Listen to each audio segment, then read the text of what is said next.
Back in the day, we used to be like, man, I swear to God, or on God. You won't hear people say that no more because they don't even look at like that no more. People are saying like, on whoever you choose to call your higher power. Exactly. Have you ever been paranoid smoking, even in your youth? Fucking paranoid every day. I feel like I'm gonna have a journey with it. I've had a lot of ups and downs with it. My advice is to stick with it. It's golf. What's It's that? golf, but with frisbees. That's why I like hanging around white people because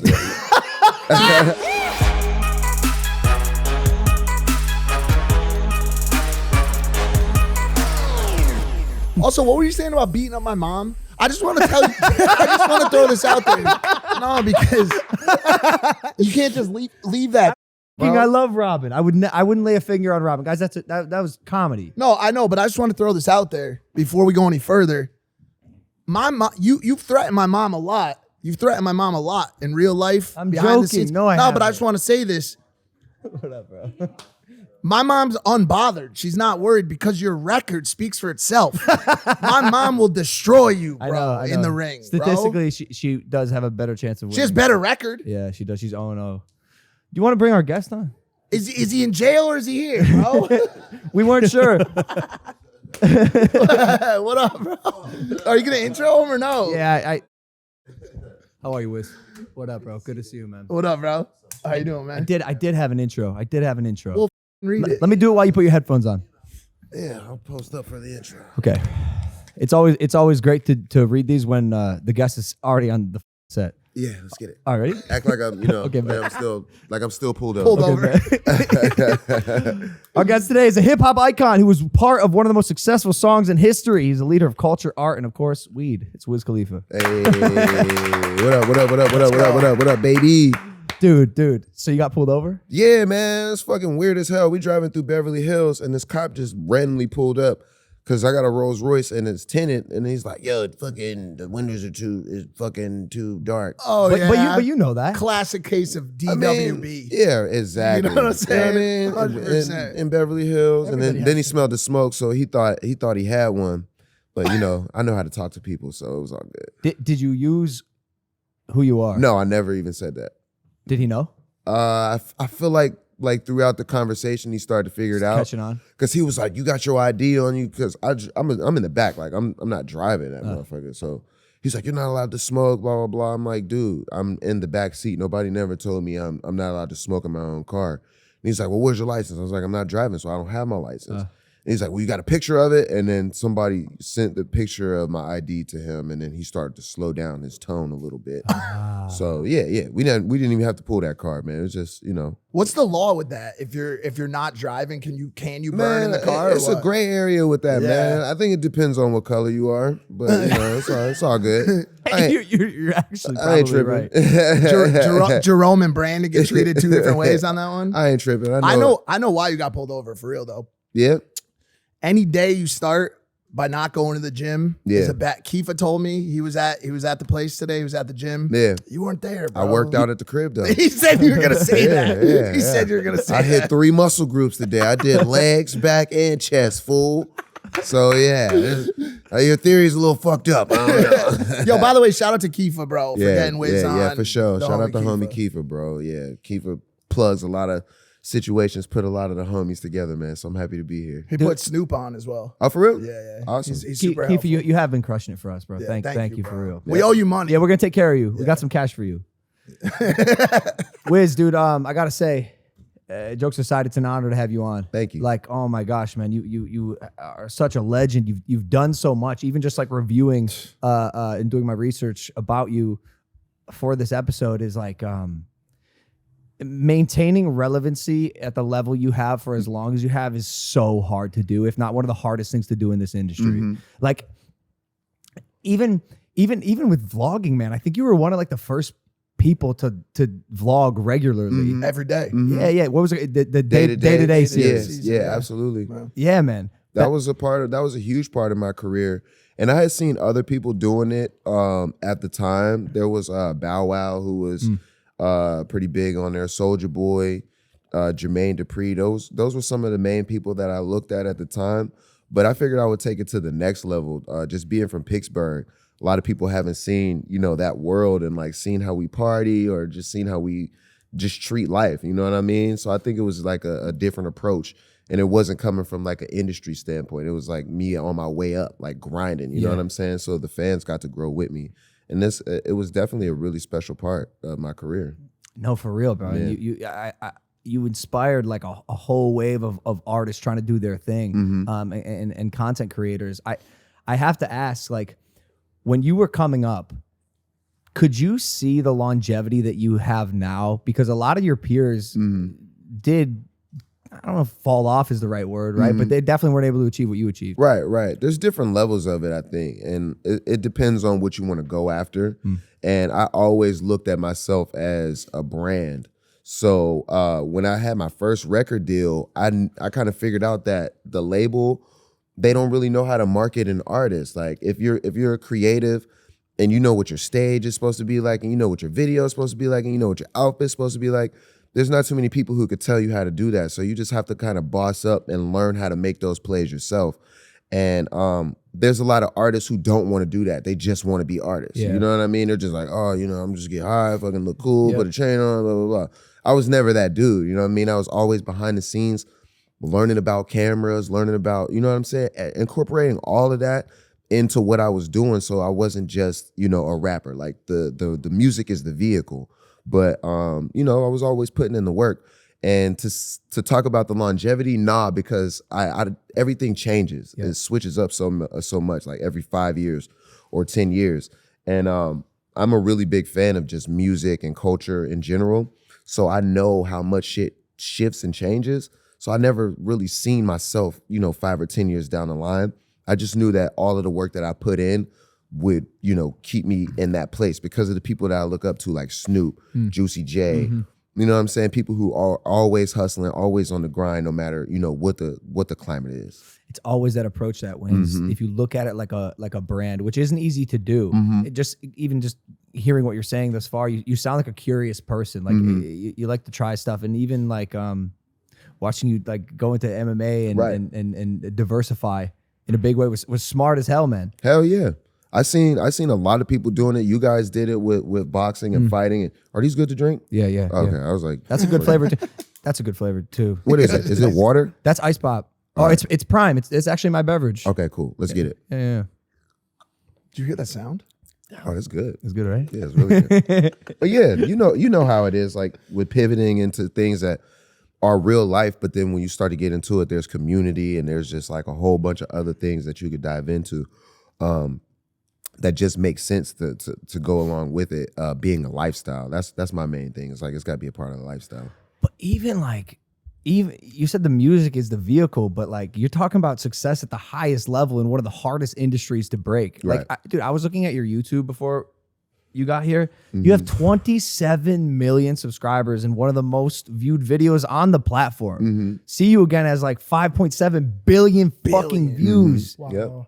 That's insane. It's pretty cool. You ever take a step back and realize these kind of numbers you're putting up? It's cool as hell, man. It's a blessing. And I feel like everybody has their own story. So for me, like that's my story. Like I started on YouTube.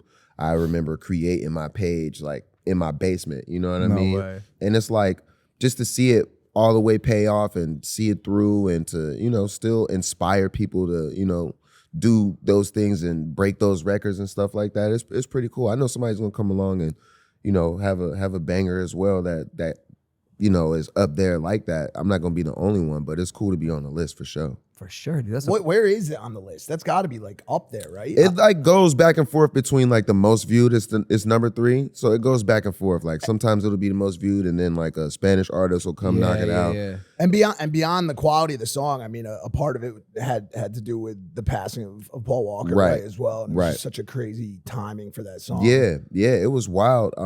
They were doing the movie, and then of course nobody planned on the situation happening. So he was halfway in the movie, and then they had to use his brother to do the other half of the movie. And it was just their main thing was like, yo, we got to end the movie with this song. And the process, there was so many different artists on there. There was a lot of different verses on there. But I think just what I wrote and how I approached it, they were like, this is really, you know what I'm saying, getting across the message that we want. So, when we dropped it, we put it out. To me, it just came off like, all right, it's a soundtrack song. it's going to carry the movie and that's it. But then it did so well at radio and it ended up being #1 for I think 14 weeks.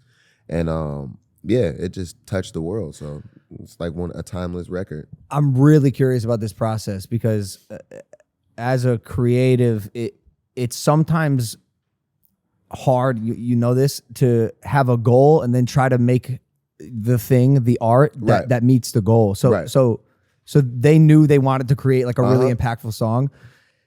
It's crazy that it worked. I feel like a lot of times people fall short if they had these goals. I mean, not just worked on one of the biggest levels ever. So they had you write, or you like submitted, I assume, like a verse. And so this is how they did it. They came with a beat and then they had Charlie on the hook already. Okay.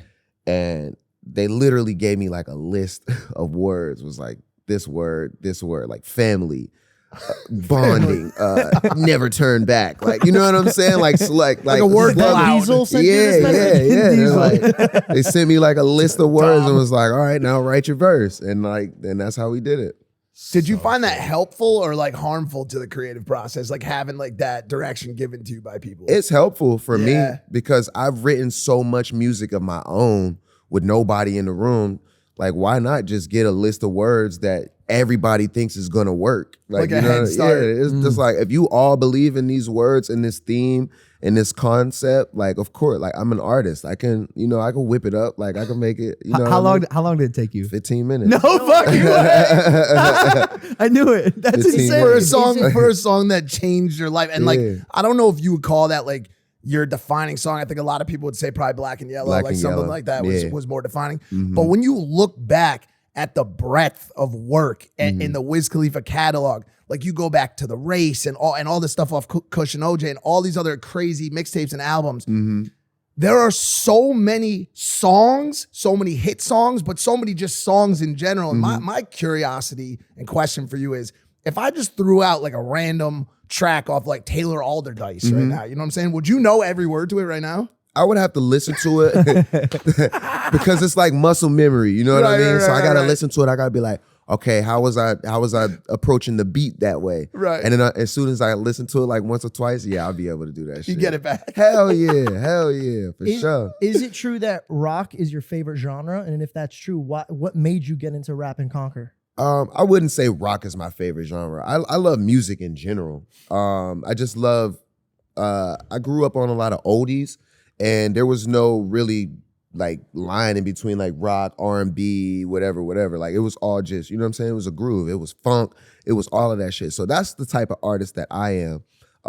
Hip hop is just the era that I grew up in. I'm 35 years old, so I was born in 1987. So I grew up throughout the 90s, and all of the classics happened through the 90s. So even the ones that I was too young to be a part of, by my teenage years, I was going back and I was listening to that shit faithfully. So it's like beats and lyricism and like really how to put a song together. I always been, in love with that. But melodies and, just different song concepts and different ways to approach music, that's always been a part of the DNA of what I do too. So this podcast is brought to you by Cash App. When personal finance connects you to both your funds and the stuff that matters, that's money, and that's Cash App.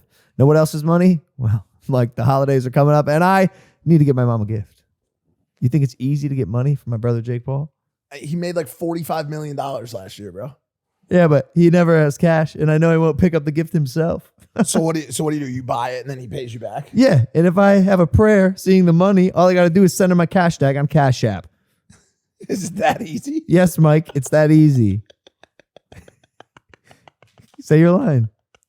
Read it. So if I didn't have it already, you're really convincing me to get it. Holiday shopping just got easier with Cash App. Cash App is the app for sending, spending, saving, investing, splitting, tipping, donating, gifting, or just typing numbers, all with the #1 finance app in the App Store. Basically, what I'm saying is that's money, and that's Cash App. Download Cash App from the App Store or Google Play Store today to create your guys. Listen, hashtag. Logan Paul is back to the episode. Download Cash App. Back to the episode. That's funny too, because I asked you about knowing the words to every song you've ever written, but if I asked you to recite every word to Regulators right now, you know every fucking word to that song. Fucking right. You throw that bitch on, we gonna sing that motherfucker like karaoke up in here. Hell yeah. But who else though from the 90s, from that era? Obviously Snoop, Dre, like a lot of West Coast inspiration. Anything from the East Coast? Like who's your biggest like driving force inspiration as you're coming up? It's a lot of people. Nas is one of my favorite rappers. Of course. Bone Thugs and Harmony is one of my East favorite 99. groups. Yeah, for sure. Cleveland. For real. 3-6 Mafia is one of my favorite groups. They had a huge following. Wu-Tang's one of my favorite groups. They had a huge following.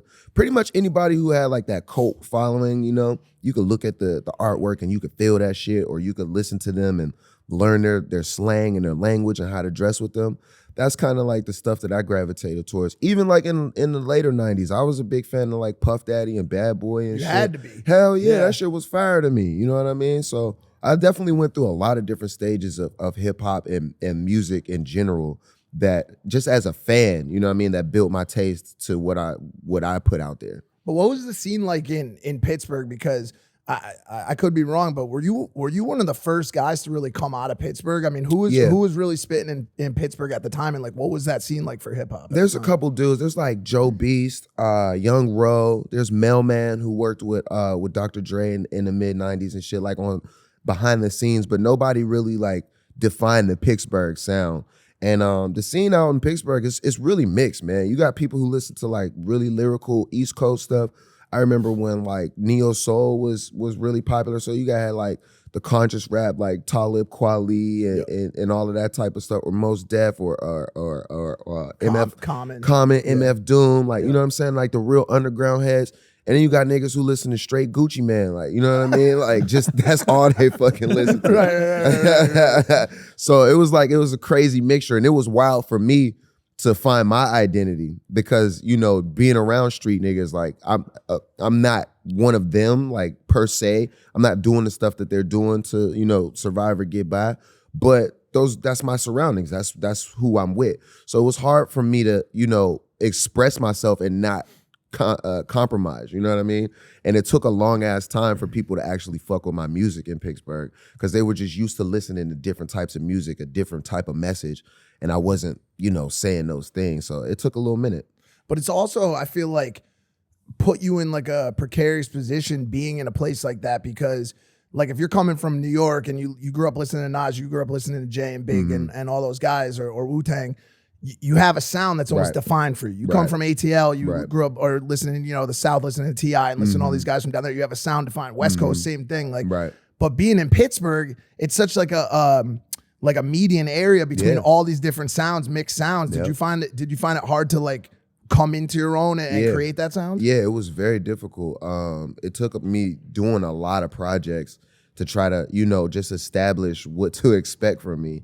And the beat selection, you know, just working with my own producers at home and kind of just diving into the things that we all find cool about music. We love the low end, but we love some jazzy samples type shit too. We love some really, you know, some really unorthodox type shit. And we love some really structured shit as well. So we just kind of put all of that together and made what we think the Pittsburgh sound really is. Sick. And you know, it took a lot of time, like I was saying, and it was difficult for sure. Were you well traveled? Yeah, as a youngster, absolutely. I have in my PDF here that our producer Dylan wrote, which, you know, these things are hit or miss. Yeah, miss. What up, Bill? Well, sometimes they miss, bro. I mean, that's a hit. That one's a hit, but he has one in here. Do you have a feud with Mia Khalifa for having the same last name? A feud? That's what he wanted me to ask. No. I do not have a feud with Mia Khalifa. We're actually going to do a joint venture with Khalifa Kush. Oh, no way! Dylan. Let's go, Dylan. Yo, bro, that is brilliant. Yep. Hell yeah. Oh, y'all are gonna crush. Yeah, we going. And you want to do Khalifa Paul? Hey, let's get it, bro. We want you in the PFL, yo. That's so sick. Come join the PFL. Professional Fight League. Yeah. Come fight for $1 million, bro. I'm gonna need more than that, Wiz. All right. All right. I'm gonna need more than that. All right, bro. But do we want to dive into some of the fight shit? I was gonna ask. No, not yet. Music shit, but go ahead, go. I wanted to ask about you being traveled because you've always seemed a little ahead of the curve. Is it because you're worldly or cultured or like what have what have Americans missed out on by not traveling to Europe and the countries all over the world and discovering, you know, thy neighbor and more about themselves? Yeah. I think it does have a lot to do with it, because I don't look at like color or class or anything like that, because I've lived around so many different types of people. And it's all about like your family, like who you really rock with. And they could be whatever age or they could be whatever color. And that helped me out a lot, man, because like moving different places and seeing different cultures, seeing how people react to music. I lived in Japan for I think 3 years, and I didn't even hear music from America for that whole time. At what age? From like 11 to right after I turned 13. Oh, see, that's insane. That's really cool. Yeah. And it was crazy as fuck. Like just watching Japanese videos and going to Japanese stores and shopping and just like really being a part of that culture. It was crazy, dog. Yeah, man. So it definitely helped out a lot. And then now that I travel, you know, with music or for work, wow, it's a lot of noise. It's loud right now. It's going down, baby. Dill, do you want to shut this door? Yeah. Because the planes is planing. The planes. The plane's about playing. to miss this plane. That might be one of my favorite songs, actually. Thank to be you, honest bro. with I you. That's a appreciate classic. it. Yeah, moving around definitely helped out a lot. Even within America, like living down south for a little bit. And Why did you move so much? my parents was in the military. Oh, you're a military kid. Yeah. Wild. I bet they yeah. did not see this life coming for you, huh? Nah, hell nah. Oh Like, my especially God. my friends on base, bro. Hell yeah. Yeah, right? But I used to always tell them I was rapping and shit, but it was like nobody took that shit serious. course. Yeah, it was like, all right, cool, whatever. That's Were your cute. parents cool with it? Yeah, they were hella cool with it. My dad, he built my first studio for me when I was like 14, 15 years old. He was like, shit. and he didn't even know nothing about music or anything. Oh, that's cool, man. He was just like, yo, if you into it, let's go. Let's do it. Like, dive all the way in. I made an album that summer. And I quit basketball. I was like, yo, I'm a rap. And then how long was it before you put out your first album from that point? Well, how old were you when you put out your first shit? I was 14 when I put my first project together. What was it? What was that one called? It's called Words of Wisdom. You on GarageBand? Cool Edit Pro. Nice. Yeah. But how long was that before like when did like everything with Rostrum start? That started when I was about 16. Oh, so it wasn't even that far after. No, it wasn't that far off. So I was doing that shit. I was recording on my own, and then I moved back to Pittsburgh when I was like 15, about to turn 16 maybe. And just through my own training for myself, like in the studio, as soon as I went to the studio to record in Pittsburgh, they were like, yo, this little motherfucker is good. He's spitting. Yeah, he's spitting and he's rapping like on point. Like he's not wasting our time. There's grown ass men who will walk in there and, you know, it would take them hours to do one song. I'm knocking out like 2-3 songs. I'm already got my shit written. I'm already, you know what I'm saying? I'm on beat. So they were like, we really fuck with you. And they allowed me to like be a runner at the studio, like answer the phones and clean the bathrooms and shit like that. Pay your dues. Pay my dues for studio time. And throughout that, I learned how to write songs. And then I put my first project together. And then that's how I signed with Rostrum. And we did the first album, which was Show and Prove. And the first mixtape was Prince of the City. Yeah. And then from there, that's where my discography like really starts. So what was the one that like you're in the mix, you're in the studio, you're making song after song because you have so many songs, so many albums. What was the one you put it out? The critical reception was there. The people were listening, and you said, "Yo, this is happening." It was Cushion Orange Juice. Yeah, Definitely for sure. Bangers. Hell yeah, because up to that point, social media have first really started to do its thing. So I probably had like 20,000 followers on Twitter, maybe, and I just started my YouTube. So everything that I was doing was an update on Twitter or YouTube. So I'm like, oh, I did this. Oh, I'm here. I just got kicked out of a hotel. Blah, blah. Like, you know what I mean? Still smoking. Like, you know what I mean? Just like hyping that shit up. And that's how Cushion Orange Juice was created. It was the whole attitude, the whole thought process that everybody who followed me at that time was feeling, and it was just the soundtrack to life. Because you knew that holistic like brand experience and expression on social media was going to be important, right? As you like built out this identity for yourself. Yeah, I had kind of seen the scene that I was looking at, and then I became a part of it. So like Dat Piff was one of my favorite websites at the time. Of course. And yeah, so I ended up getting the plug with, you know what I'm saying, with the homies over there, and it became like, yo, whenever I'm dropping, I'm giving it straight to y'all. And I had done like 3 mixtapes before where it was like I think Flight School and How Fly, and those did really well on that Piff. So by the time I was doing Cushion Orange Juice, we had already gotten it ready. And then there was a site called Ustream as well. That was like the first streaming platform where you could go live in front of everybody. So I would take people into the studio with me, or I would like chill with the homies. Anytime I was like doing something that I felt like was cool, I would stream that shit. And I ended up being good with the moderators over there. So it was like a lot of things where it was like, I watched it, now I became a part of it. So when I dropped Cushion Orange Juice, there was a lot of support behind that shit. And you needed, I know Dan Folger. Yeah. Which is crazy. You know Dan Folger. Like you knew you needed content. So you started to layer in this team. You had Dan, shout out to Dan Folger. You had him taking pics, taking video, like working there. Right. Is that when you started to realize that, yo, I need to start building out infrastructure and shit for myself as well? Yeah, absolutely. Dan actually came onto the team like, he was the second wave because we had Bill Palladino and his brother Frank Palladino. And just being from Pittsburgh, we all had a vision, and they were as good visually as I am, you know, musically, like sonically. So at first I'm doing my videos on my own, like shitty footage, like, you know what I'm saying? Just putting that shit together, just trying to, you know, let people know what's going on. But then they were able to capture that shit and really tell a story from a standpoint of people who understand that shit. It's not just some guy who we're hiring and coming in and he's like got a fucking film degree and he's like, oh yeah, I can make you look good. Like these dudes really know what that grind is like. So by the time Dan, you know, got on the team, it was like, we trusted him. We kind of like groomed him to be in the position that he was already in. And that's the main thing that we've been able to do, is like a beautiful thing, is just like bring people up and have people expand in different areas and shit.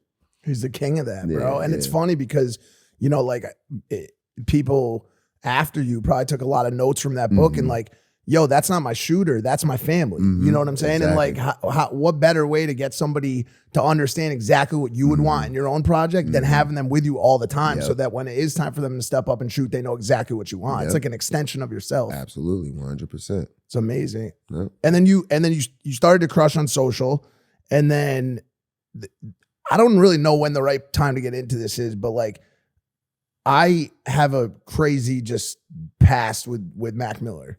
And, you know, as we started to talk about social media, obviously somebody that came up on YouTube, you know, Nike's on my feet, Donald Trump, like put him into the stratosphere.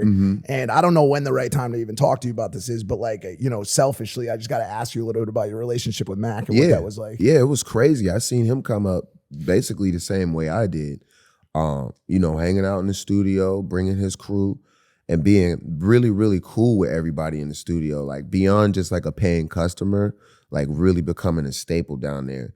And he was somebody who grinded always and didn't really ask for too much shit. And that's how I knew he was putting some shit together. I'm like, they're younger than us. I'm like, but we gotta watch them. Like, take them serious. You know what I'm saying? Like, for real. Because a lot of people didn't take me serious. So I just always, you know, checked him out on, you know, while I was grinding, I was like making sure, you know what I mean, you good, blah, blah, blah, this, that, and the other thing.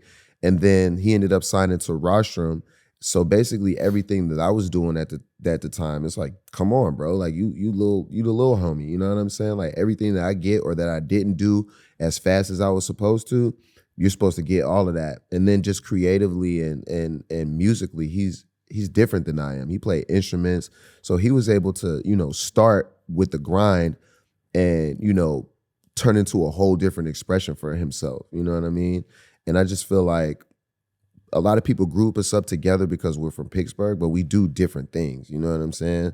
And it's a beautiful thing to be able to like get love for what I've been able to, you know, bring to Pittsburgh, and Mac have his legacy as well. Like I appreciate him so much for that. Because at the end of the day, like you guys both are from Pittsburgh, right? And it's like, I was just curious, did you, after that time, like of like coming up and in the beginning and on Rostrum, did you continue to have contact with him? Yeah, I did. Honestly, him moving out to LA, our lifestyles was a little bit moving a little bit different. I had my kid, so, you know, I was just doing different things. So we didn't talk as much, but yeah, we kept in contact for sure.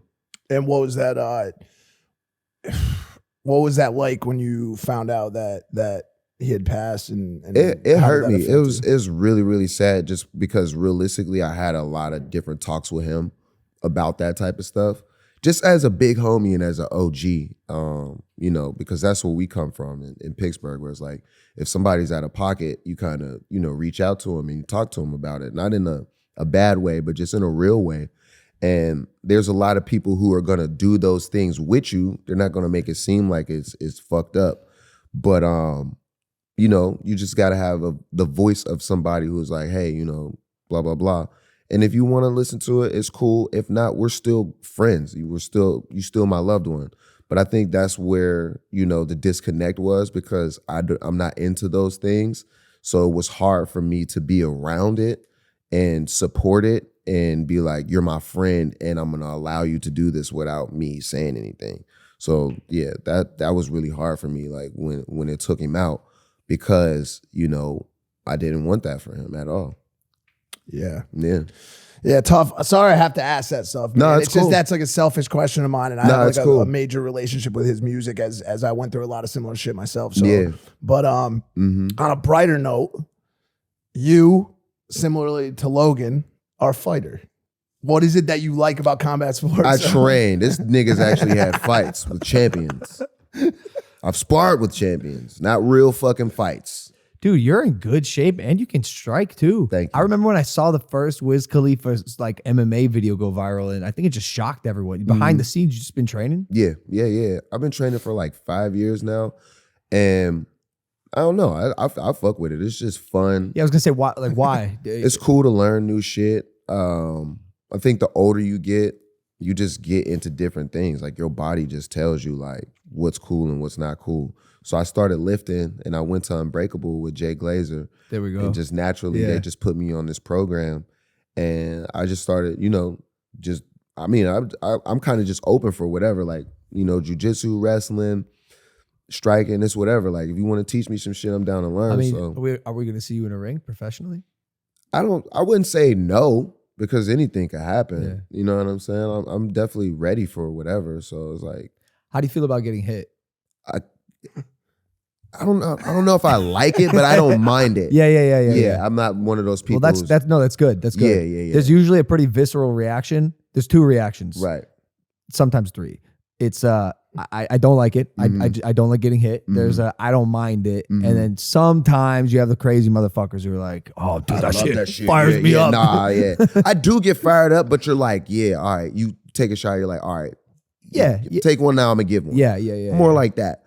But not like, you know, but it's crazy because I didn't like playing football because I didn't want to get hit. Like I knew I didn't want to get hit in football. Well, football, you can get blindsided, right? You're distracted by the ball. You're not paying attention and you get fucking decked. Right. But in fighting, I don't mind at all. Like, because we're squared up. If I see it coming, cool. If not, it's going to hit me.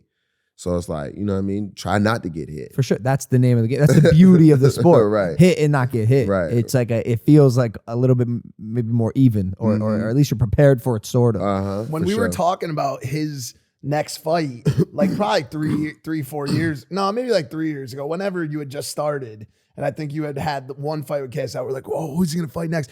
We're like, yo, hit up Wiz. Hit up Wiz. Oh yeah. Because he's training. And another thing was, it was always funny because we always felt this like weird unspoken connection with you because you lived right around the corner from him in Encino at the time. Yep. And I remember we were always talking about, we were always super jealous because we're like, yo, Wiz got that house at the perfect time, bro. The market was, he got it for so cheap, bro. I really did, yeah. And we always talked about it. Do you know who lives in the house that I used to live in? Who?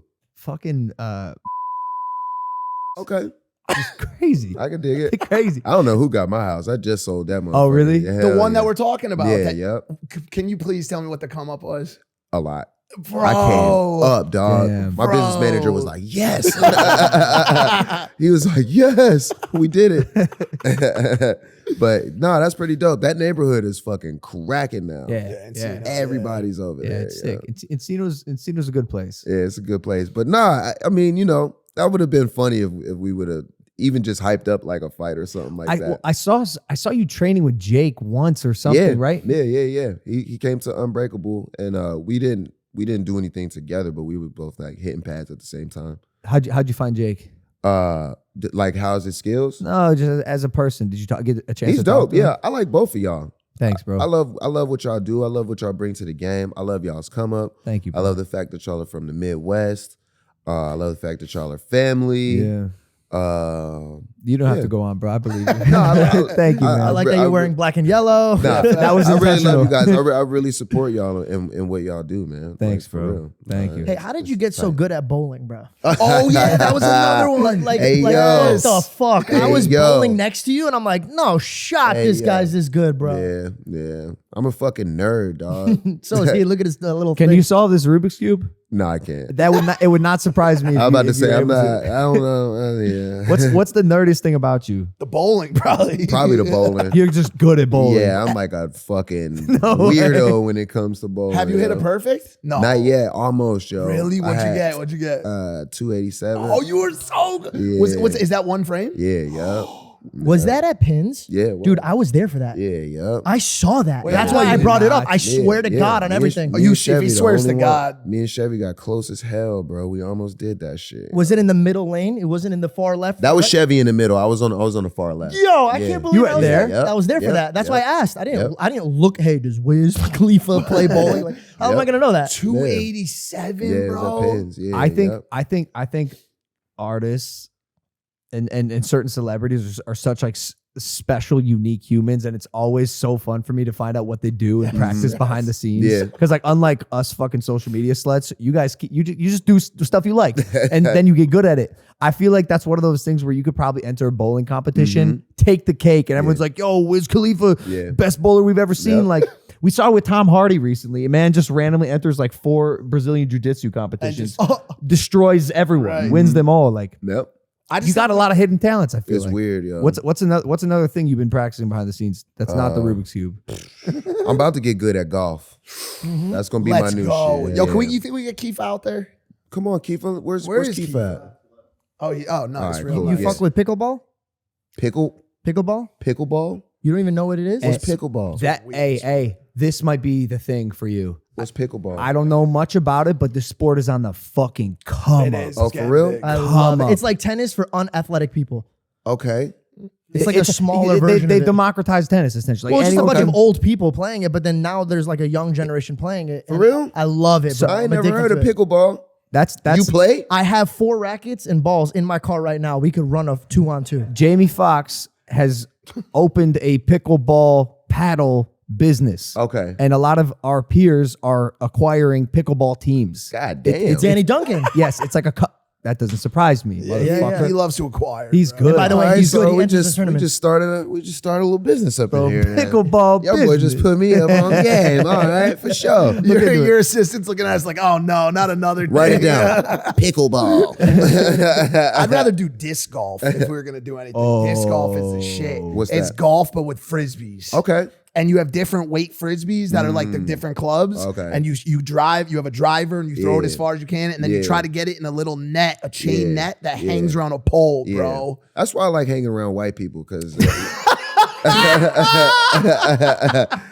Kifa calls it WPS. Whenever Yeah. I say some shit like that, he go, that's WPS. White person White shit? people shit. White people with shit. That's what he says, bro. I'm totally with that, yo. I'm with that shit, yo. Listen, man, we got to talk about weed. I Yeah. was just gonna say that. We have to talk about weed. Yes. I was at this music festival. I think it was called the Hangout Festival, like in Georgia, years back.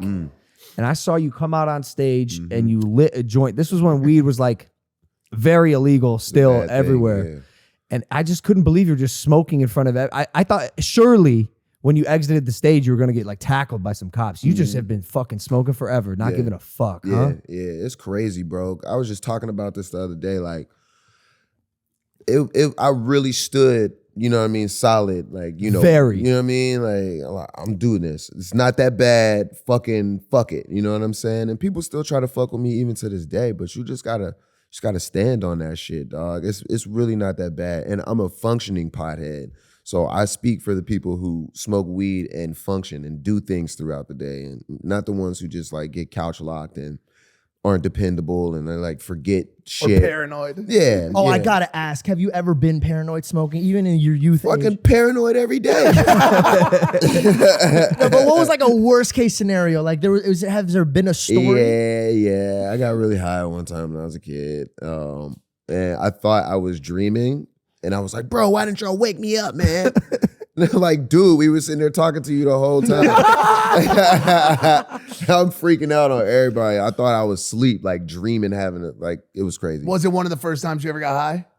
Yeah. Because the first time I ever got high, I was with these two kids who were like veteran potheads, and they pulled out a BB gun on me. Oh, shit. And I wasn't really tight with them. Like I was just kind of like smoking weed with them at the time. We became better friends down the line. But they pulled out this gun and they were like, yo, you're high as fuck right now. Run your shit. Damn. Like started like fucking with me. And I thought they were dead serious. And I bolted down the back stairs, almost fell down the stairs and ran away from the house and got picked up. Yeah, bro. that's fucked up. I got picked up by my grandmother. Shout out Grandma Jane. That happened shout out Grandma when Mike Jane. was 11. He's had an interesting childhood involving drugs. BB guns. All that shit, the BB gun. In the weed sesh. White people shit. No, but it's gotta feel good knowing how ahead of the curve you were with weed. Yeah. Like the government, well, I guess not the government yet, but state by state and soon hopefully the government is going to come out and be like, this stuff is okay. The government did. Federally legal. Perfectly fine. Yeah, federally. When did this happen? Maybe like 6 months. But states, it's actually the opposite. Yeah. The states need to catch up. now. Have you ever made a song sober?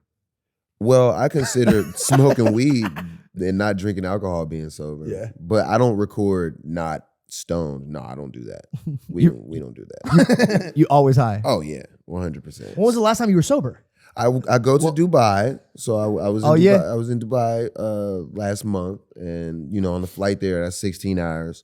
I was on the ground. It was actually when you were doing your WWE thing. I didn't get to come check you out. Saudi. Yep. I didn't get to check it out or be in the area. But you were in Dubai? Yeah, yep. I wonder when you went because the flight that I was on, randomly, Andy Ruiz was on the same flight. Yeah. It was a Emirates first class. Yeah. You see some wild ass individuals on there. Oh yeah. So it's a long ass flight. 16 hours there, I was sober. Then I was on the ground for 2 days. I was sober, and then 16 hours back, I was sober. Is that tough for you? Not when I know what's going on. Okay. Like, you know what I'm saying? If somebody were to like hide my weed, then I would be like, bro, what the fuck? Yeah. But knowing like, all right, cool, you just gotta tone the it. shit for a second. Yeah, Pulls tone out it the down BB for a little bit. It's like pulls out some BB. He's silly. Give me that shit. Yeah. But nah, yeah. Definitely, I want to shout out like Burner. You know what I'm saying? He definitely Legend, bro. Put in a lot of work on the scene and behind the scenes when it comes to the weed game. And there's a lot of different artists who I look up to as well. Well, Burner's an artist as well, but of course Snoop, Dipset, Lil Wayne, Bone Thugs and Harmony, Cypress Hill and Be Real. Well, Be Real, of course, but Cypress Hill as a group. Devin the Dude. Yeah, those are just like a couple of my favorite, like, potheads as well. I think most people have a list of their favorite potheads. Like and for me, I think the three people that I would have said that I would have loved to smoke with would have been Cheech and Chong, Snoop Dogg, and you. Hell yeah. And we had Snoop on our podcast. And I was certain that he was we were gonna smoke. Yeah. And then he never passed me the joint. Oh, okay. You want it? No, but because listen, here's the mistake I made. I didn't realize like if you're a true expert level smoker, like you're not gonna fucking pass the joint. And I realized this afterwards. And then I even saw a comment you made once. Yeah. Haven't passed weed in years, fam. I feel you. Bring your own bud. So I did. Okay. And I'd love to fucking light it up. I don't think I've ever smoked on this podcast. All right, so I'm gonna No, do yeah, you. you did. You smoked with Mike Tyson. It's gonna be even better. Oh, did I? Yeah. Keep us back right when Cuz smoking. Here, smoke the Keep KK. us. Smoke the Yo, KK. keep us. There you go. Thank you, bro. Smoke Khalifa Kush. This is actual Khalifa Kush. Yes, it is. By the way, I've been thinking about that since you said it. I'm gonna reiterate. It's so fucking good. Yeah, good look, man. Thank you. Him bro. and fucking Mia Khalifa. Yeah. Oh my god. Good look, bro. Thank you, bro. Yeah. Also, Bam. Wait, is that so this is your strain Yes, right now? yeah. And who is this with? Is this just your stuff, or Yeah, did you we've been collab with somebody? Or Yeah, no? we've been working on it for years, but it's not my own original cut, but it's my preference, and we've had this particular strain for 10 years now. But who's like the grower or brand? We're with True Leaf and we're with Gage. Got it. Yeah, Got yep, it. yeah, yep. Do you ever go walk around the farms? Yeah. It's more me going to the dispensaries now because when we drop in different cities or states, I just like to go see the people, just chop it up with them. We're about to drop in Pennsylvania next week. So I'm going to PA to Pittsburgh. It's crazy. They're going to be able to go to the store and legally buy my weed in Pittsburgh. How does that make you feel? It's amazing, Dream bro. come true, man. So good. I got arrested so many times, bro. So it's like a fucking, you know what I mean? It's like the ha-ha without having a ha-ha, bro. Yeah. Like, you know what I mean? It's just there. You ever feel some type of way about the people who are still locked up for? Yeah, absolutely. But, you got to pay the cost to be the boss. And when these people are out, they'll be fucking heroes, they'll be martyrs, and they'll be able to smoke weed every day. Ooh. Some of the federals are starting to get out. I think the states are still got Their day is coming, man. Yeah. Their day is coming. It's on the way. They don't want to rush it. You can't just freaking open the gates like that. Just let everybody out. Yeah, you can't just do that. Hey, how strong is this shit? It's really strong. All right. What is it like? Do you know that? Is it what is it? 30%. 33, 30, Yeah. 30%? Yeah. It's 30% right now. It's just going up. I was going to bring that up to you because As I'm casually smoking this, I'm like, this could be a horrible fucking idea. Nah, you good. Oh, It's perfect. shit. It's good content. Oh God. What have I done? No, I was going to ask you because you were like like you said, you were the trendsetter. You had that one lyric that was like, I started putting weed in the videos, right? Like you were like the first person to smoke weed online, right? Like one of the first people. Why did you not give a fuck? Oh, shit. That's a good question. Like, how were you not scared of the law? I don't know. I never thought about it, man. No way. My mom was cool with it, so I was like, fuck that. Can't nobody else say shit. I love that. I love that so much. But even that surprises me. You have military parents. Yeah. And they were cool with you smoking weed? My dad, not so much, because he grew up like weed was dope to him. He's like, Yeah, this yeah, is yeah. fucking dope. Are you smoking dope? Make sure you don't drink that again. No, I know. All right, By the way, cool. thanks for reminding me because I would have. Yeah, I got you. I would have. I'm I've made that watching. fucking error before. I'm watching. Talk about content. You should have let him do it. Nah, my mom was always hella cool though. Like she's from Pittsburgh. Like she was in the military, but she's like more from the streets. So like she quit weed for the military and like was sneak and smoke bud a little bit. Oh, your mom was the cool one. Yeah. Oh, that's cool. So as soon as she got out of the military, she was blazing. Do you smoke all the other shit too? You smoke dab and rosin and all that shit? I do dabs, I do rosin. That shit is a little heavy for me. You know what I mean? Like I'm a little older now. Yeah. So I'll do it with the young homies, but I don't really. Yeah, has your preference changed at all? Do you ever find yourself where you're like, or you'll like smoke a bunch of like keef or some shit and all of a sudden you're like, I'm high as like, do you ever get too high? I just like smoking KK. I smoke Khalifa Kush all day, every day. And only joints, right? Yeah, only joints, no blunts. No pens? Pens are cool, Okay. but I'm a regular flyer. That used to be WPS, by the way, the joints. What, joints? It did used to be WPS. You know, but we we fuck with WPS, bro. We be on our WPS golf, as well. Pickleball And all that. Why not any blunts? Why don't you like blunts? I don't like tobacco, man. That shit stinks. Yeah, it just tastes bad. It smells bad. You coughing up brown shit in the morning. Tobacco's nasty, man. It's bad. It's not worth it. Like if you enjoy weed, just smoke the weed. Like that's my whole thing. Somebody in Brooklyn is so mad at you right now smoking a big fat L. They're not gonna change, bro. They fucking put shit in the weed. Like if they roll a joint, they're gonna grab some brown shit and crumble it up and put it in there. Tav does that. Oh, you my met Tav? God. Tav goes Unbreakable. Yeah, Tav. He puts fucking grabba in his Yeah, his shit hits. Shout out Tav, bro. God. He songs only. And that's why he's fucking lifting 10 pounds in there too. He said he's a pussy. Yo, shout out Tav. Yo, Tav's like 4'6", 110. Yo, bro. Tav be lifting his phone. That's what he lifted. Oh, He does. That's so true. That's so true, bro. Yo, I read an article recently, and this will make you happy, that mushrooms are actually considered now scientifically to be the safest recreational drug. Yep. And you're working on a psilocybin project now as well, right? What's it called? It's called Mr. Caps. Yeah. What's your relationship with shrooms like? Shrooms is cool as hell. I started on shrooms back before it was acceptable, so we tripped out a lot. You know, I took a few apes fucking, at a time. Yeah.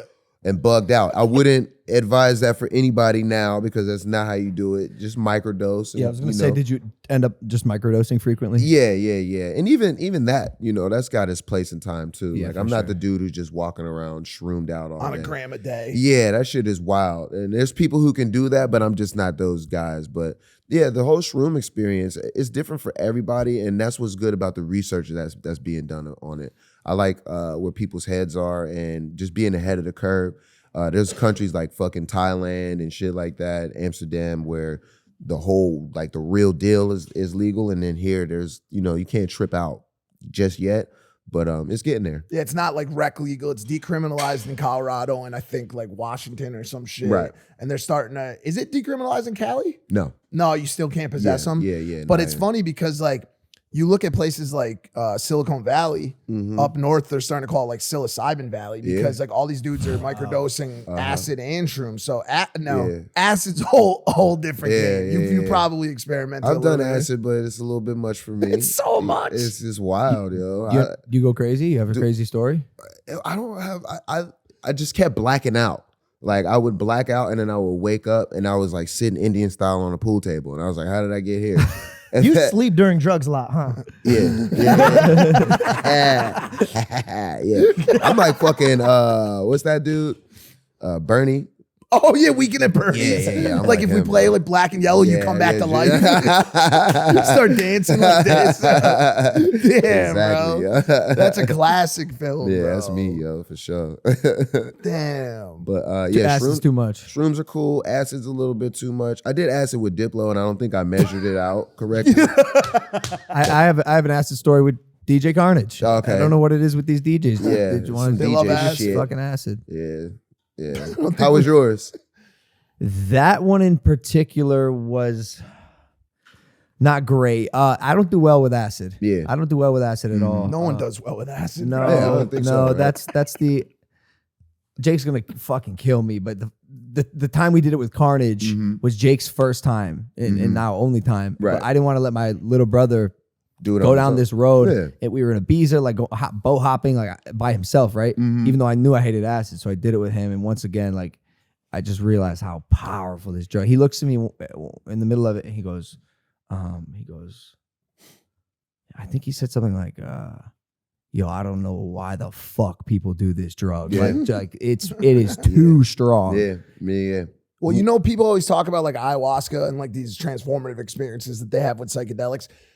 The dose you take of ayahuasca, or if you like smoke the toad or like one of those things, is a higher, like intimate experience. But if you simply compare the strength of the drugs at a similar dosage, Right. acid is like 100,000 times stronger than anything else. Thank you for Like, explaining bro, that to me. Thank bro, you. Okay.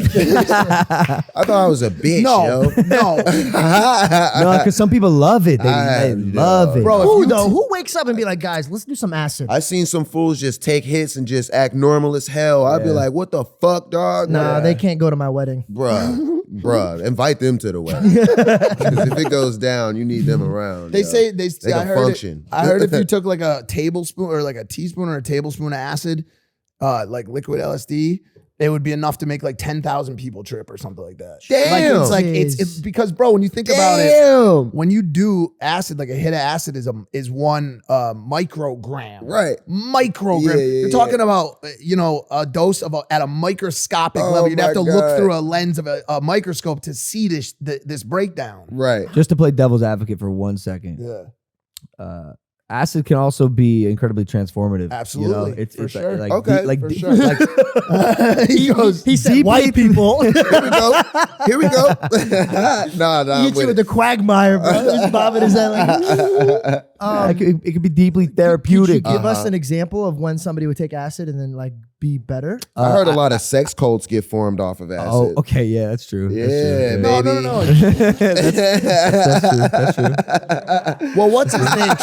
Charles Manson. Charles Manson notoriously used to give acid to his entire cult, but he wouldn't take it. Oh. So he would just give it to all of the people. Today we're going to be joining hands and joining each other on a trip Damn. to the far reaches of the universe. That's and then fucked they up. would all take it. Unbelievable. And then what it would do is it would give him the ability to remain sober and in command of the group, which would put him on a pedestal above everybody else. God. Exactly. But to his point, all of these psychedelics and psychotropic, drugs have a transformative capability, right? And acid's just another one of them. It's just a higher level of it. But anytime I ever took it, I got stuck like you. I remember one time I was at a concert, the Allman Brothers band, the classic rock, and I was just, fuck, they're in the 60s. White people shit. Fuck.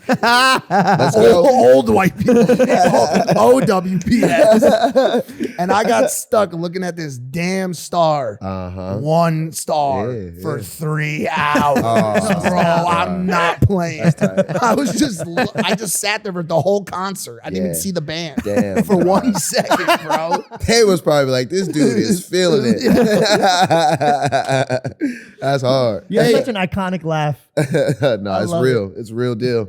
If you do drugs, be safe. Be safe. None of this is a measure them. Yes, is a disclaimer or not. Big time disclaimer. This is the disclaimer, I guess. Don't do drugs. Yes, or measure your drugs. Measure your drugs. Speaking of Test measuring, your drugs.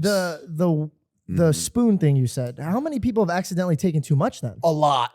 Yeah. Bro, the most historic, notorious, infamous acid story of all time. Take a hit to this one, Wiz. Okay, there was this man back in the late 60s. Some call this story myth or fable. I like to believe it was true. This man, he was an acid dealer, and he went to a concert. Maybe it was Hendrix, maybe it was Janis Joplin, one of the greats per se, right? And he went to this concert, and he was out there selling a tab, selling a tab. Everybody's feeling good, feeling the sunshine, feeling groovy. Well, guess what happened? There was a rainstorm. And his pants got wet. And that acid from those 5 uncut sheets leaked through his skin into his bloodstream.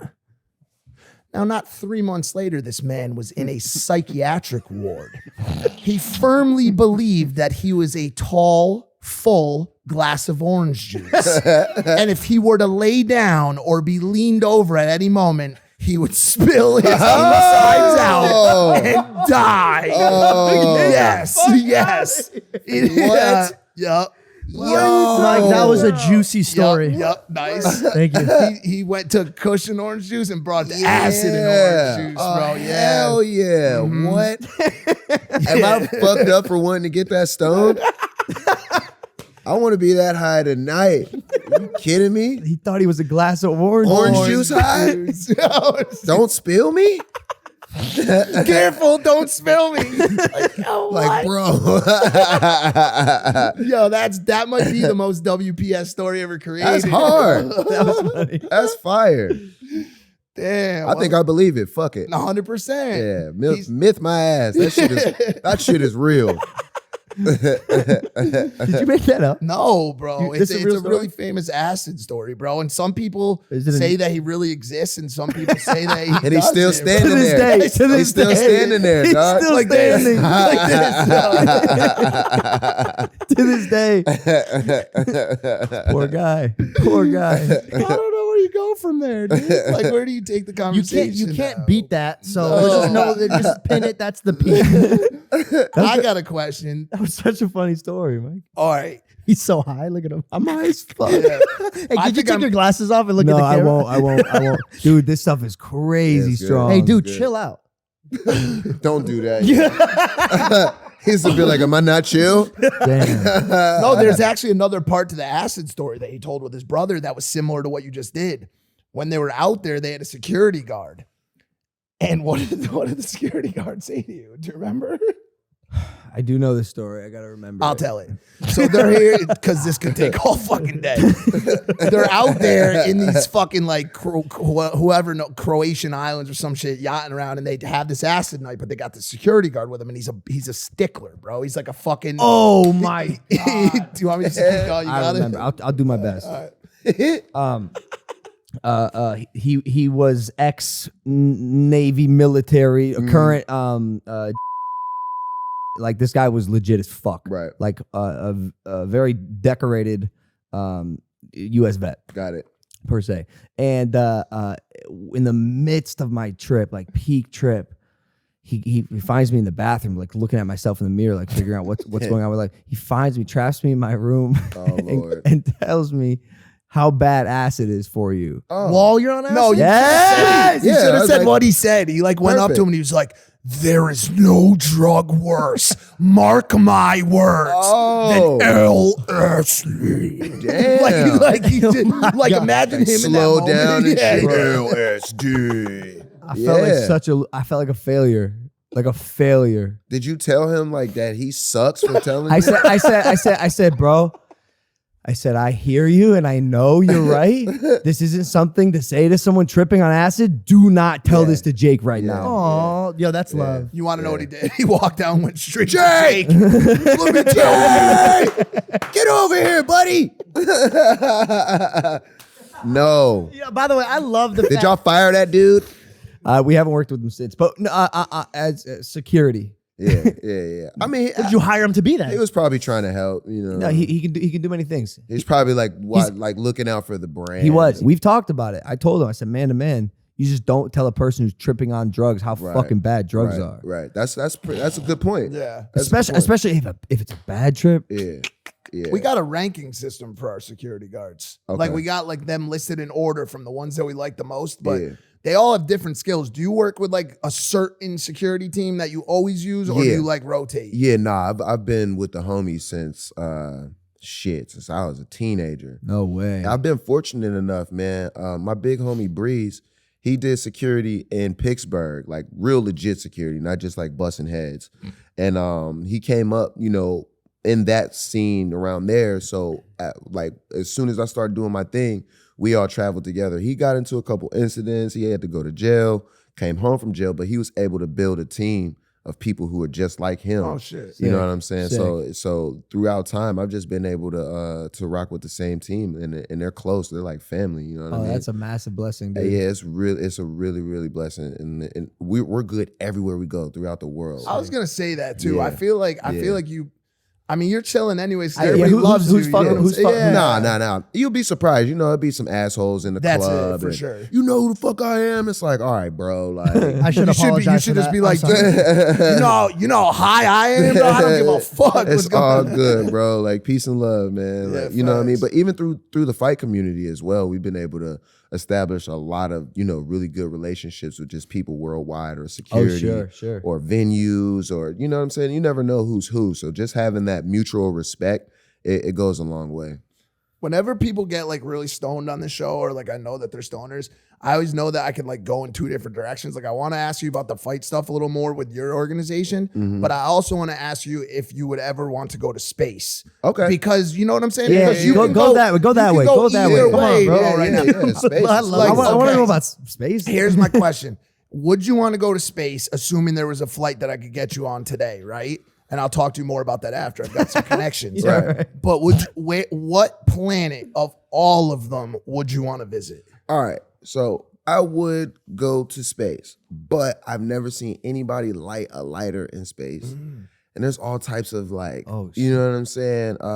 Shit that keeps it able for you to breathe. And I'm sure that if you light a lighter, something might explode. Yeah, And I need to smoke marijuana. So it depends on how long we're going to be in space for. Space is very experimental. I'm staying where the weed's at. What about a volcano? No. What about a volcano? What if you bring a volcano with you? Okay, you know, vaping is fine. Plugs, you know what I mean? Oh yeah, they probably got plugs. They probably got Yeah, some. you can make it. Yeah, Yeah. for sure. You could get a pen. Now where would you go? Okay, I need with the volcano. Which planet would I go to? What's like the coolest one? I don't want to go like to a the hot coldest planet. or the coldest Yeah. is would be Pluto, because it's Pluto? the furthest from the sun. Okay, that's out. Yeah, and there's also some speculation about its eligibility as a planet. It's And not a so, planet like, no more. Not a planet. It's not Yeah, a planet. but no more. I think it's a They dwarf got that one planet. out of there. I think it's a It's a dwarf fake-ass planet. Right, so then it would be Neptune. It's a planet with an That's an LA asterisk. planet. But there's a lot of people out there who stand for Pluto because I know it's really angered a lot of people. I'm serious. There's songs called Pluto is a Planet. Yeah. Because imagine if like you had a kid and one day somebody came up to you and they're like, "Yo, it's not your kid." That's not like even. That's not even a kid. Right. That's not even a kid. Not only not your kid, it's not a kid. Like, no. Yeah, I'd make a song. I'd make a song about that too. That's crazy. Yeah, I'm going straight to the studio after that. It's not a kid. What is it? No, we got to talk about that. For sure. I have a high question. Yeah. What's your dream blunt rotation? Okay. With people dead or alive? All right. 4 total people, including yourself. Yeah. Bob Marley, Bill Clinton. Come on, man. Snoop Dogg, and you said I'm in there. No, you could do one more. Yeah, one more. Oh, one more. Oh, I gotta add a chick. Sade, that would be hard. Yeah. Smoke weed with Sade, that would be hard. Sick. You have joints coming out of your pockets, by the way. Whoa. Like stuffing for a bear. Wow. Here you go. Oh, They're just falling one by one. That is the funny. What have we done? So, yo, let me ask you this question. So now, Thank you. are you baked right now, would you say? Yeah, I'm pretty stoned. All right. How do you now roll out of here and like, what are you doing for the rest of the night? I'm going to Vegas to go see Juicy perform. Juicy Jet Dre's. Yeah, yep. He's at Dre's. I don't drive. So only time I drive is when I'm going to the gym in the morning. But yeah, when I get stoned at night, I'm just in the back seat, chilling. I got the driver. I'm safe. You gonna drink? Am I going to drink? Yes, I will get loaded tonight. Nice. Yeah. For Juicy J. Yeah, for Juicy. I like alcohol, man. Alcohol's fun. It's a slippery slope because in the industry, you just get presented shots and things and it's all over the place. So to have like a limit, I try sometimes. I was gonna say, what's your cap? Do you ever wake up fucked up still? Or oh yeah, definitely. Oh, you go hard still. Yeah, huh? yeah. I usually go like days at a time. So I know if it's like a week, like a long week, I'm like, all right, cool. I'm not even gonna try to stop myself. But then the next week I'll be like, you know what? Shut it down. Shut it down. Yeah. Like, you know what I'm saying? Okay. Get some rest, get on a healthy eating schedule. I'm always working out, like no matter really? what it is. You know what I'm saying? Even if I'm a little bit fucked up, I'll just drown it That's out how with I some always water. was too. Yeah. You gotta get to the gym, gotta sweat, or I can't start my day. You feel like you did something. Yeah, I'm always working out. So I don't put myself in a position where I can't do that. But, I love to party, yo. I have my own gin brand. I drink gin. That's my favorite drink. Oh, no way. What y'all on? Y'all on some tequila or some shit? Mine was always tequila. Yeah. Tequila. Mine's Hennessy. Ooh, vodka. I know. Woo. I know. I always get that reaction. Tequila's the hot one. You said you do whiskey? Hennessy. I know. All right, big dog. You smoke ain't cigarettes true. too? Nah. Smoke Newports. Smoke squares. Yeah, drink Henny. Shoot dice.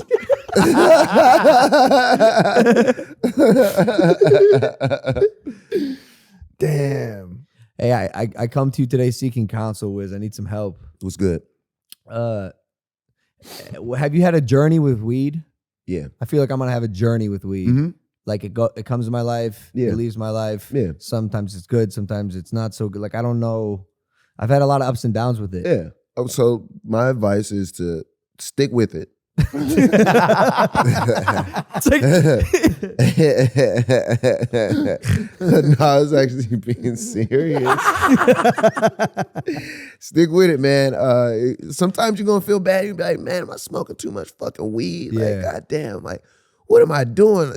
It's 3 o'clock in the afternoon and I'm high. Yeah, like, you know what I mean? yeah, of Like, course. Nah, it's cool. Stick with it and find your and find your own routine. Everybody's not a wake and bake type of dude or like a carry a conversation stone type of person. Not to say that you're fucking up, but like I'm fucking up. Nah, you No, you're doing good. great. You good. You Dude, good. chill out. You're perfectly fine. But like I go to like football games and boxing matches and I do like drops high. Like I wouldn't advise everybody to do what I do. Just so it's definitely to find your own relationship with that shit. A few puffs, a bowl before you go out, you know what I mean? A bong rip just to get hungry or you know what I'm saying? That's Whatever good it is. advice because I feel like a lot of people out there, like, they'll get past a joint and they'll be high and then they'll pass a joint back. It'll come back to them again and they're like, oh, I don't want to look like some sort of pussy. Nah. And they'll hit it again, then they'll hit it again. And And then then they before you get know too it, they're stoned. fucking, Yeah. they think they're a glass of orange juice. Yeah. You know what I'm saying? Like, I thought I was a glass of orange juice for a few years. For a few years back there. Yeah. yo, you should talk to Kiefer, I can bro. relate to that. He quit weed. He did quit weed, and I don't like that, but it's cool. I'm proud of you, Keith. Kifa, yo, come sit down for a sec. He had a good reason for quitting weed. He was like, I went to a country and I wasn't allowed to smoke, and then I got back home and I realized it wasn't that important. I'm like, all right, that's cool. That's a good reason. I can go. I can fuck with that. You know what I'm saying? Because it's all about the routine, and if it's not a part of the routine, then get it out of there. You know what I'm saying? But the minute that you need some weed again, you know what I mean? Just add it back in there, like gradually. Yeah, I'm trying to say I'm waiting till my birthday in a couple months, but I done talked myself out of it. I'm paranoid as fuck now. Yeah. You're not gonna do it? I don't know. All right. I just feel like if you plan that far ahead, doing some shit, like you're already fucking up. Yeah. Like, I'm like looking forward to 3 months away. Like I'm gonna get high. Yeah. He's turning WPS too on a lot of shit because he gave up. Oh, I swear to God, he's vegan now too. No way. Yeah. He's a vegan. He's a weedgan and a vegan. Spot yesterday. That shit was horrible. Oh, I took him to a vegan burger spot to try the burgers there. Bro, they taste like water. Like there's no taste. They're made of soy. Kiefer, you're vegan for real? Nah, halfway. What does that mean? What does that even mean? Vegan. What does that mean? Vegan. I'm a V. Like for half the week? He didn't get the gan. I don't eat red meat or pork or cheese. But you eat chicken. Hey man, Randomly, though, that's not vegan. That's just selecting your food. The fuck? It's been like 5 years though. I just stopped randomly, and then it's been 5 years. But you don't eat chicken either, right? I eat chicken. Oh yeah, you definitely vegan. Damn, bro, you lied. But chicken's fucked up too. So it's like you gotta pick your poison. We had fish the other night. You like fish, Wiz? I fuck with everything. I don't eat pork. My family grew Muslim. Oh yeah. Oh, that's haram. Yeah, so I ate pork before, but I adopted that. Are you religious? No, I'm not at all. But just growing up, I was able to kick that out. So I just don't even fuck with it. I feel like if I did now, it would fuck my So stomach no up. bacon? Nah, there's just no point. You know what I mean? I don't crave that It's shit. not the best, bro. In fact, turkey bacon is really bologna. Oh, for real? Ugh. Used to see, even though you're But not bologna smoking, got pork in it though, right? bologna does. I think bologna's a whole mashup of things. Yeah, You ever bologna. had like a fried bologna sandwich? Bologna got raccoon in it. Yeah, Yeah, does. but it might. I'm sorry, what? It's Yeah, got I think raccoon it does. in it. Why don't we just skim past that? How did you just skim past that?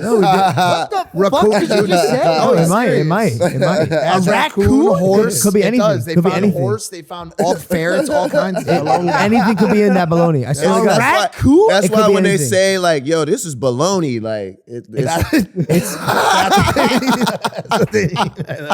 Bologna. I am never the eating word. bologna again. The word came before the food. Yo, look at the spelling. Even the spelling of that word, bro. They got a G in it, bro. Yeah, it's spelled wow With a G and an It's A. got an A. What makes you think that you want to end that word sounding like There's that? some wild bro? shit in there. yo. Something's going on. The raccoon shit. Bro, that's crazy, bro. What about Who cheese? thought of that though? I'm sorry, I'm stuck on that. Who's like, you know what this needs? A little Hey, raccoon. George, we're joking, bro. There's no raccoon in Oh, bologna. really? Yeah, Oh, George. fucking A. Give him the joint. To be honest, I'm high because his joint's been in my face the whole. And when he laughs, he goes ha ha, ha, and it goes like straight into my eyes. What about cheeseburgers? Cheeseburgers. Yeah, you like cheeseburgers? I fuck with cheese and burgers. I'm lactose intolerant like every other black person. Oh yeah, Yeah. I didn't even know that was one of the. It's a requirement. If you're not shit. lactose intolerant, you're not all the way black. Oh really? Yeah, No way. Nah, for real. Damn, there's a lot of stereotypes. I never heard that one before. There you go. That's the damn. I'm adding that to the WPS I dictionary. got you. If y'all got WPS, we got black people shit. BPS. Yeah, yep. What else is in the BPS dictionary, bro? Oh man, Newports. Yeah, Hennessy and Newports. Hennessy and Newports. Crown Royal, selective. Man, well, I don't know. I was gonna say something. What? You're in space, bro. You're on the planet you won't go to. Fuck. You never answered my question about space. All right. No, he did. No, he didn't tell me what planet. I don't know. All right. I don't really know my planets that well. Okay. Would you rather fight a horse-sized chicken or 10 chicken-sized horses? Hold on. Okay. So big chicken. Yep. Okay. Or you said, or what? 10 horses that are the size of chickens. And we're talking about fighting. Yeah, like Yeah. no, to the death, bro. To the No, make it death? more than 10. There's 100. Oh, 100. 100. But this chicken is fucking big, dude. That's Yeah. a big chicken. Yeah. As big as a horse. Chickens are mean. Like, Yeah. Yeah, Oh, he's no, gonna peck yeah, the he's fuck out of you. pissed. Yeah. Otherwise, you're gonna have to take on The 100. horses are like stumping the shit out of you, but they're small. They're not. They They're, are they're, so small. They're knee Right, height. right. Yeah, They're so I'm gonna small. take on the knee height. Okay, knee so, height okay, things. there's Yeah. 100 of them. Okay, Yeah. By the way, that would be I'm cute kicking- as fuck. yeah. I think you made the right choice. Yeah, I had to weigh out my options. I'm stoned, but I think would you rather spend the rest of your life sleeping with a blanket made of newspapers or a pillow that's filled with potatoes? Oh, oh. But I get a nice blanket with the pillow, right? Yeah. No.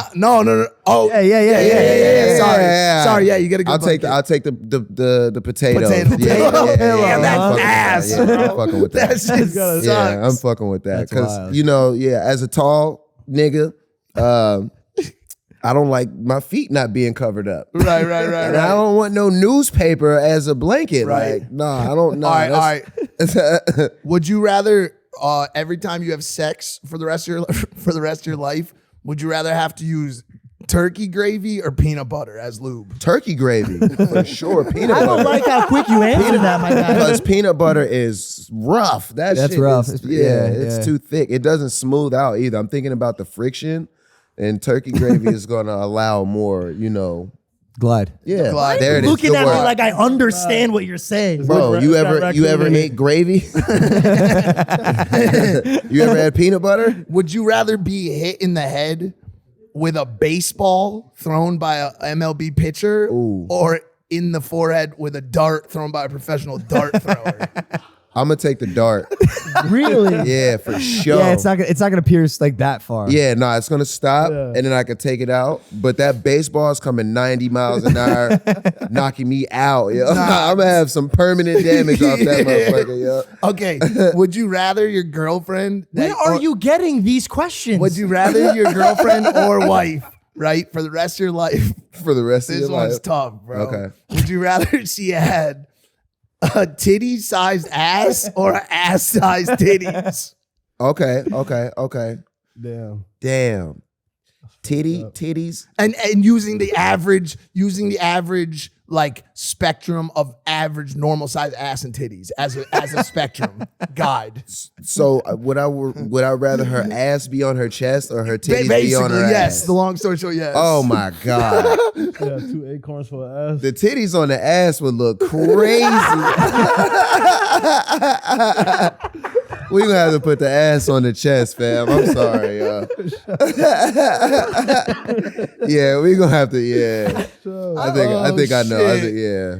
He hasn't hesitated one time for any of these questions. And No, he knows because that's the mind of someone who spends much of their time exploring their mind.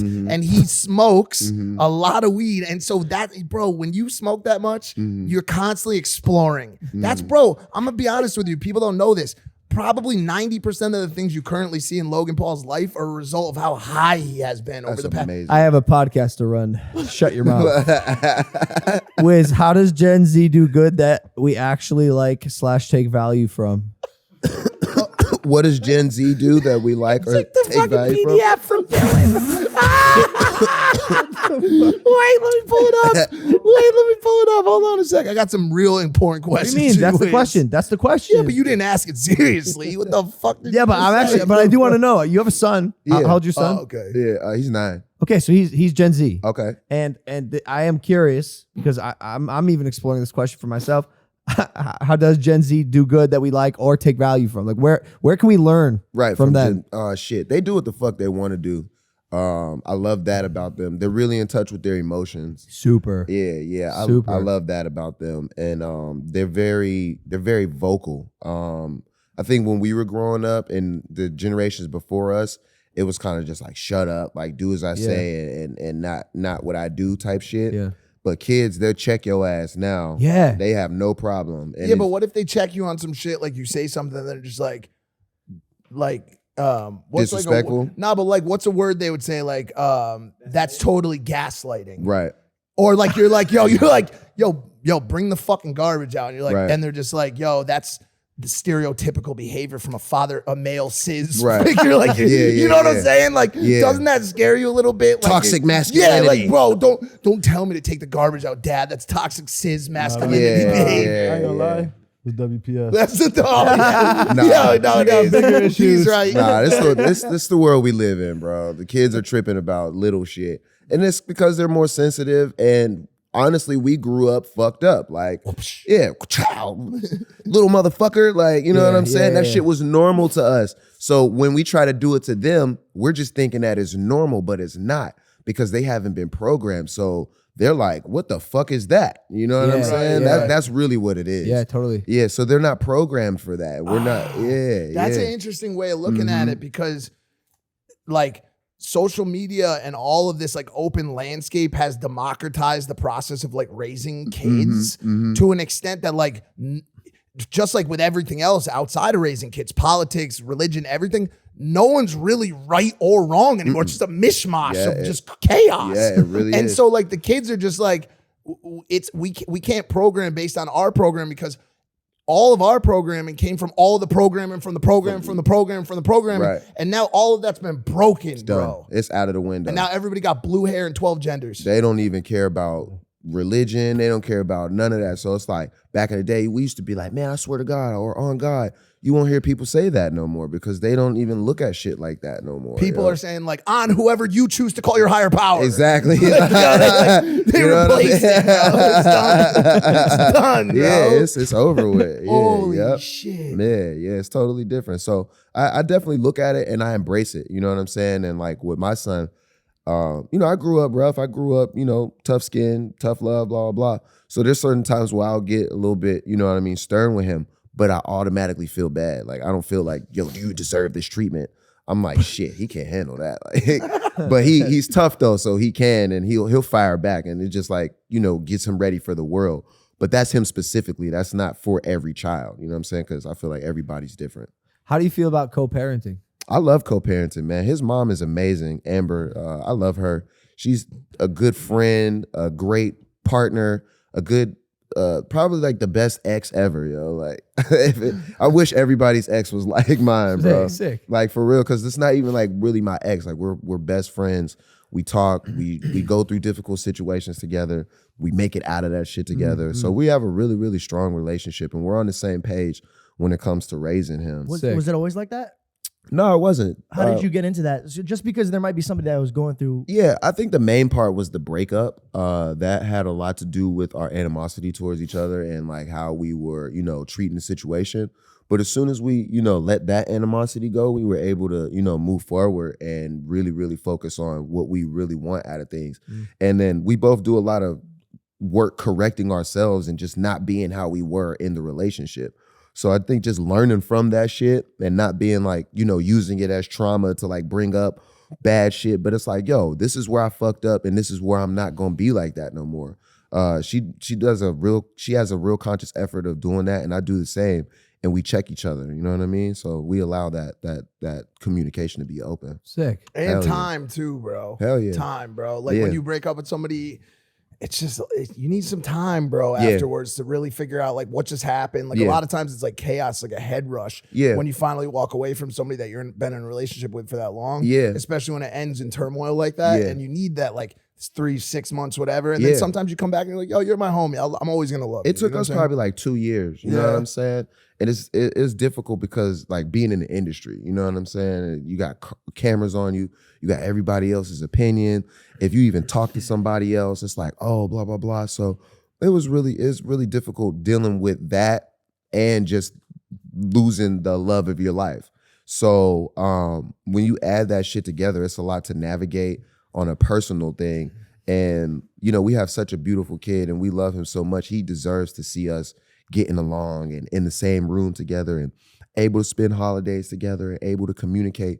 We never wanted it to be like, oh, come pick him up through the nanny. You know what I'm saying? A lot of people have that situation. That shit is fucked up for the kid. Like they can't even see their parents in the room together. Like we never wanted that for our son. So we make a conscious effort, you know? Good, That's amazing Good. for you, by the way. Mine were thank not you. like that. Mine were they couldn't be in a room together. Yeah, my parents were like that too, bro. Yeah. My parents didn't be in the same room till I was like 19 years old. My parents. Oh just no talk, way. Yeah, My parents just talk shit to each other. Were they divorced? yeah, they got divorced when I was 2.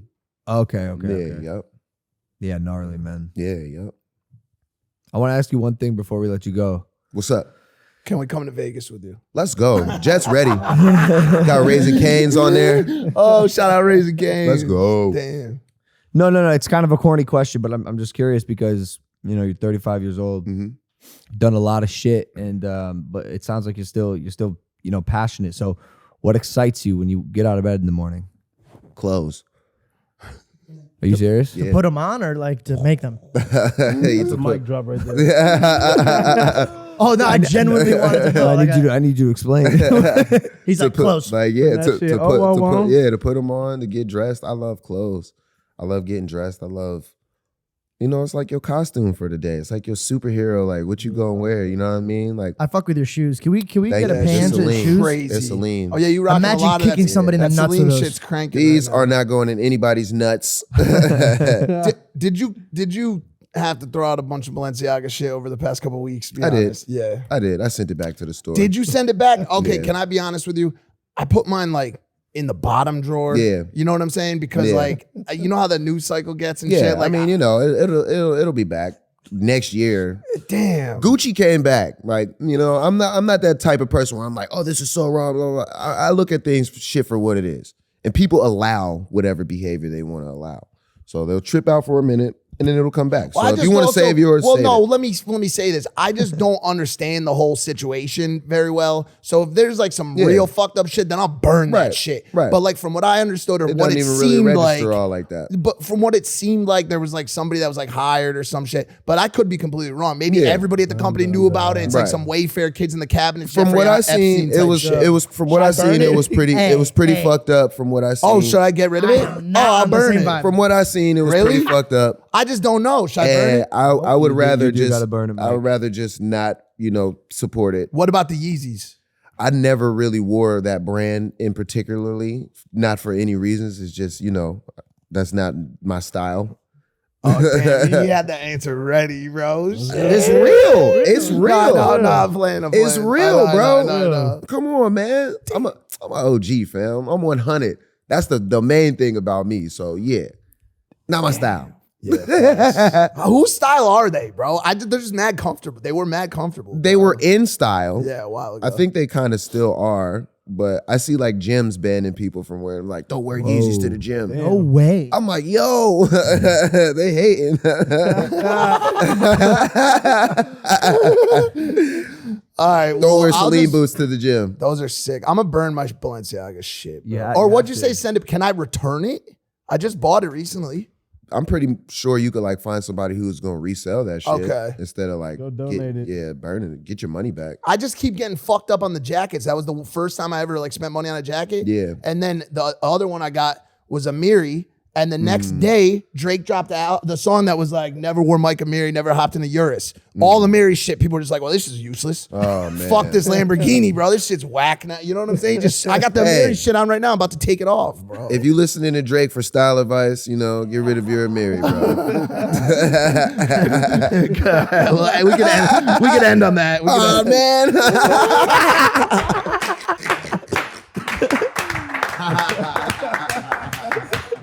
Yo, this is great. That was great. I don't mind. That was great. Fuck, dude. You want to plug anything else or anything you want to? No. Yeah, we got it all out there. Oh, shout out to Liquid Death, man. It's over here. They've been crushing it, bro. Yeah, I'm part of this company as well. Congrats, you got a good one there. I know a couple people that are. Yeah, They it's have been everywhere. crushing Yeah, it. yeah, yeah. it's Yeah, everywhere. big It's in congrats. my cabinet Thank at you. home right Thank now. you. Since someone forgot to say it, thanks so much for watching Impulsive. Shit. I told you I'm high, bro. Yeah. Thank you guys for watching this episode of Impulsive. It was fantastic. Wiz, thank you for coming on. Legend. Kifa, thanks for making it happen. Yeah, Great Kifa, job, let's Impulsive go, crew. This Kifa. was great. Yes, sir. Hit that like and subscribe button. We'll see you next time. Take it easy. Peace.